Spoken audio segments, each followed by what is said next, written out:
ইনষ্টাগ্ৰামত সাম্প্ৰদায়িক মন্তব্য দি আৰক্ষীৰ জালত এজন যুৱক ভিডিঅ'ত হিন্দু মহিলাক লৈ অশ্লীল মন্তব্য কৰাৰ অভিযোগ লালুক আৰক্ষীয়ে আটক কৰে ছবিকুল ইছলামক লখিমপুৰ জিলাৰ লালুক আৰক্ষী থানাৰ সন্মুখত প্ৰতিবাদ লালুকৰ ৰাইজৰ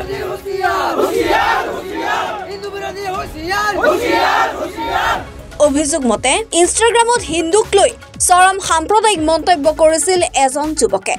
ইতিমধ্যে লালুক আৰক্ষীয়ে কৰোনাবাৰীৰ পৰা আটক কৰে ছবিকুল ইছলাম নামৰ এজন যুৱকজনৰ ঘৰ লখিমপুৰ জিলাৰ কৰোনাবাৰীত দুদিন পূৰ্বে ইনষ্টাগ্ৰামত ভাইৰেল হৈছিল ছবিকুল ইছলামৰ অতিকৈ আপত্তিজনক এটা ভিডিঅ' যিটো ভিডিঅ'ত ছবিকুলে গৰু কুৰবানীক লৈ মন্তব্য দিয়াৰ লগতে হিন্দু সম্প্ৰদায়ৰ মহিলাসকলৰ প্ৰতি অশ্লীল মন্তব্য দিয়াৰ অভিযোগ উত্থাপন হৈছে সামাজিক মাধ্যমত ভিডিঅ'টো ভাইৰেল হৈ পৰাৰ পিছতে উত্তেজিত হৈ পৰে লালুকৰ ৰাইজ লালুক থানাৰ সন্মুখত ৰাইজে বিভিন্ন শ্লোগানেৰে পৰিৱেশ উত্তাল কৰি তোলে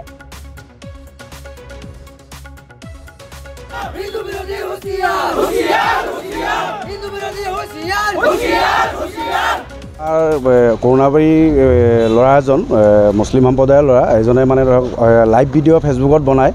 যে এনেকুৱা অশ্লীল মন্তব্য কৰিছে মানে যিটো আইন বনাইছে হিমন্ত বিশ্ব শৰ্মাই আইনটো বনাইছে গৰু হত্যা মানে বন্ধ কৰিব লাগে সেইটো গৰু হত্যা বন্ধ কৰাৰ বিৰুদ্ধে মানে অকল গোটেই সনাতনী সমাজক মানে কৈছে কাটিম গৰু খুৱাম মানে মাইকীক ৰেপ কৰিম মানুহজনীক তোৰ ছোৱালীক লৈ যাম মানে এনেকৈ লাইভ ভিডিঅ' কৰি মানে ধৰক এইটো কৰিছে এইটোৱে আমি থানাক প্ৰশাসনক আমি জনাইছোঁ যে ছাৰ এইটো উচিত বিচাৰ হ'ব লাগে আৰু যদি উচিত বিচাৰ নাপাওঁ তেনে আমি ডাঙৰ আন্দোলন কৰিবলৈ আমি বাধ্য হ'ম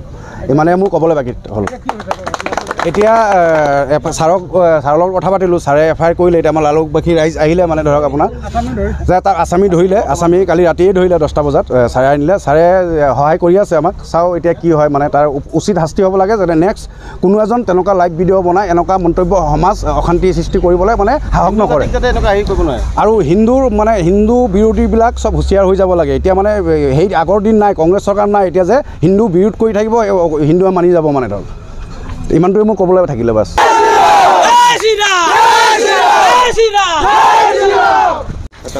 যোৱাকালি আমি এটা ইনষ্টাগ্ৰামত আমি হিন্দু বিৰোধী মন্তব্য আৰু অশ্লীল ভাষা ভিডিঅ' যিবিলাক দিছে